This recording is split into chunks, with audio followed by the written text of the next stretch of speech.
essa turma não tem conversa, viu, Dri? Com essa turma bolsonarista, a gente não tem conversa, tem que ir para cima desse pessoal. Sem tréguas, eles estão na defensiva. Deputado federal Lindbergh Farias, prazer imenso tê-lo aqui de novo. Eu queria começar pelo seguinte: os áudios de ontem.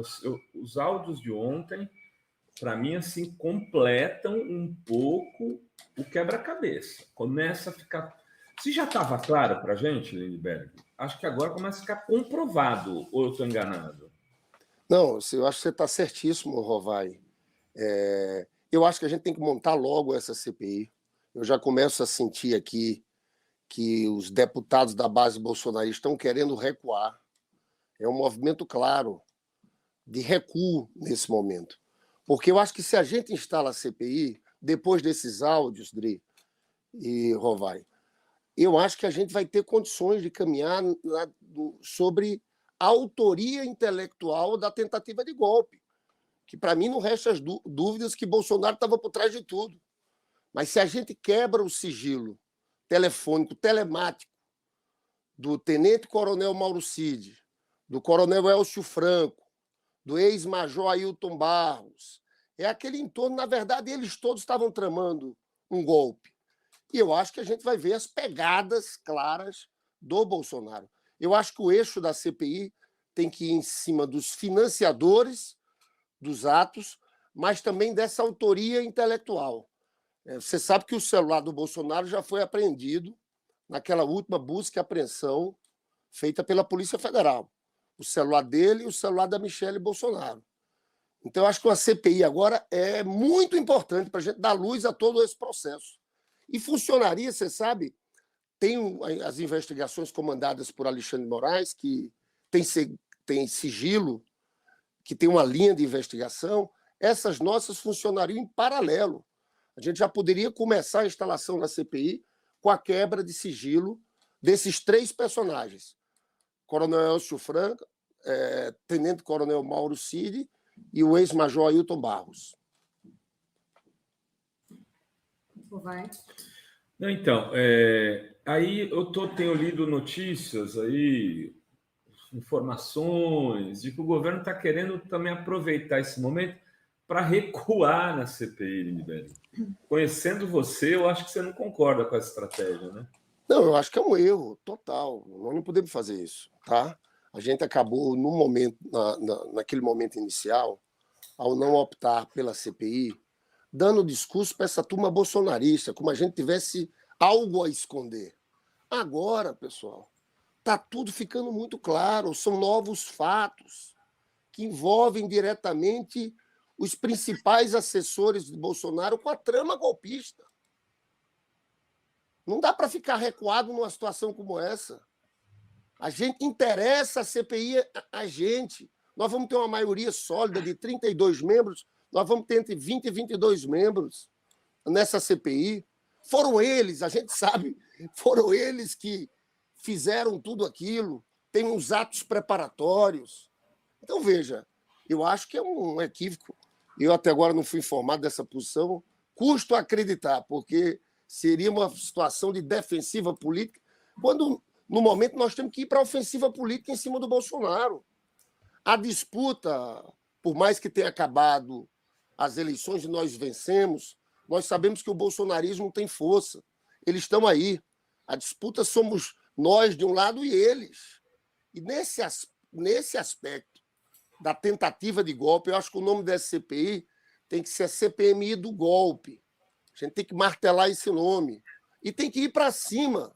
Não há como eles vencerem, criarem algum tipo de... Não, a gente vai pegar. O caminho já está bem traçado. A gente vai pegar todo o entorno do Bolsonaro participando dessa trama. Seria um erro nosso.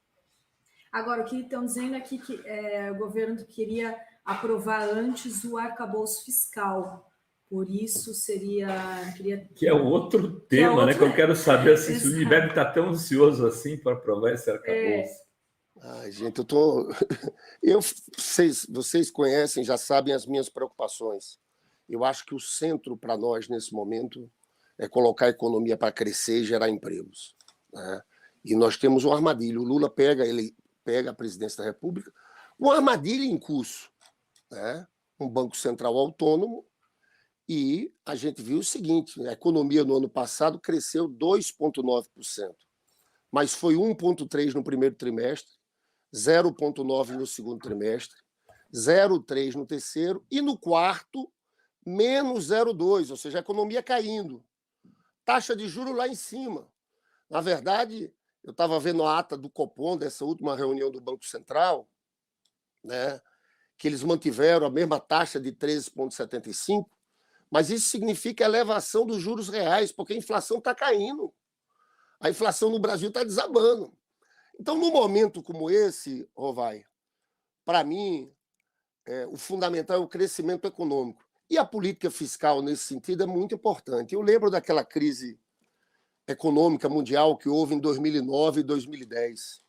E a gente se saiu muito bem, porque o presidente Lula, naquele momento, o que ele fez? Ele pisou no acelerador. Ele aumentou investimentos, aumentou gastos sociais. Para você ter uma ideia, o aumento de despesas em 2009 foi de 9,5%, em 2010 de 16%.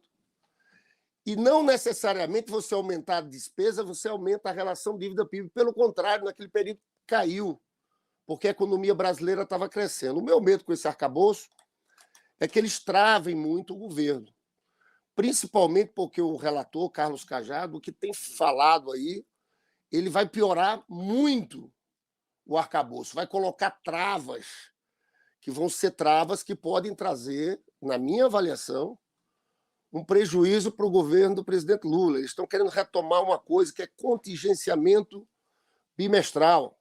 O que é isso?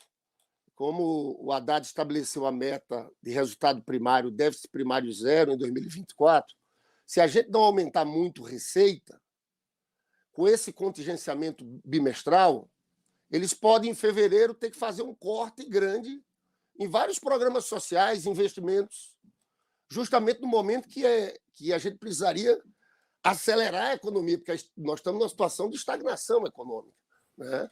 Então, nós estamos com muitas preocupações. Agora, veja bem, o arcabouço estão dizendo que vota aqui na próxima semana, dia 16.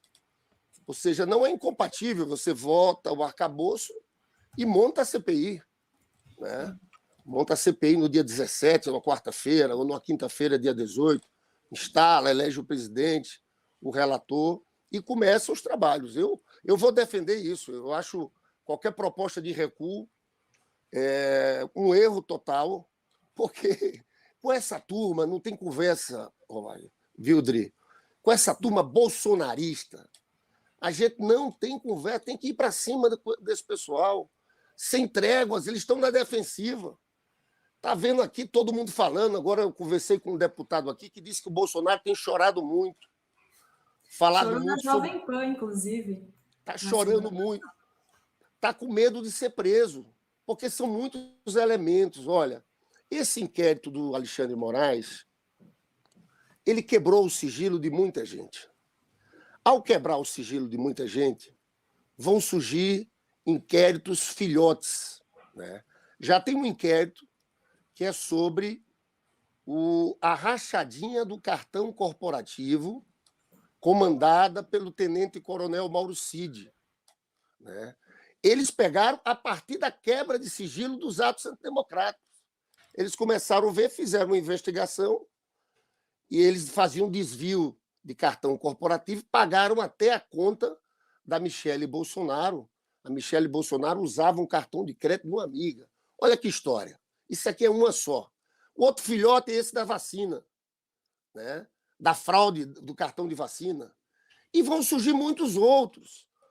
Eu acho que isso aqui tem um potencial não só mostrar o envolvimento do Bolsonaro como autor intelectual no ato do dia 8, mas vão surgir muitos casos envolvendo corrupção da família Bolsonaro. O Lindbergh, que papel que você acha que tem o Mauro Cid nisso tudo, né? Assim, um personagem que parecia só um carregador de mala do Bolsonaro, né?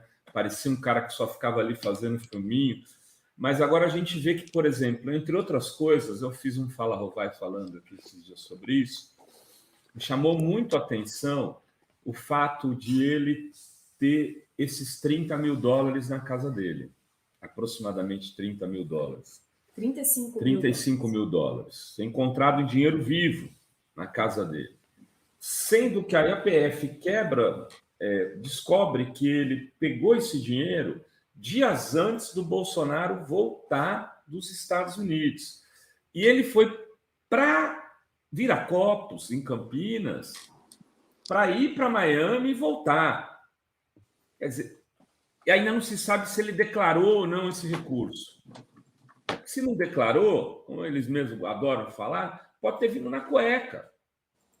Já não declarou, veio aonde? Na meia, na cueca, no sutiã? Da onde que veio isso daí? Tem algum lugar, porque... E esse é o mesmo cara das joias. Você acha que a gente está descobrindo o PC Farias, levando para o teu momento histórico, lá quando você liderou o impeachment do Collor? Seria um pouco o PC Farias esse sujeito, ou ele é um personagem um pouco ainda diferente? O Bolsonaro tem o seu PC, são os seus próprios filhos? Olha, eu acho que ele tem alguma diferença do PC, porque ele é aquele cara que... Ele é o faz-tudo do Bolsonaro. Ele movimenta o dinheiro do Bolsonaro. Nesse sentido, pode ser mais fácil ainda achar uma ligação dele com o Bolsonaro. Porque estava muito claro ali, que, veja bem, teve uma reportagem de um jornalista chamado Rodrigo Rangel aqui no Metrópolis, que é uma reportagem que vale a pena ser lida, que fala dessa rachadinha do cartão corporativo. Era uma rachadinha de vários cartões diferentes, inclusive de militares que não estavam no Palácio Planalto. Ele se apropriava dessa quantia e pagava as contas de toda a família. É isso que eu falei, pagava a conta da Michele Bolsonaro, né, com cartão de crédito de uma amiga. Então, ele era o cara que atendia o telefone do Bolsonaro. Ele falava um pouco com o Bolsonaro. Ele teve presente também no caso das joias.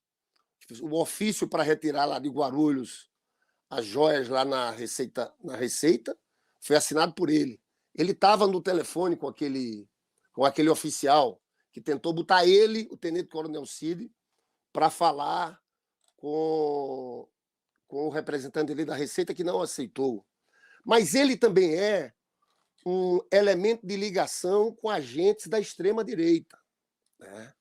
Isso aqui já tem uma linha de investigação no inquérito dos atos antidemocráticos sobre isso.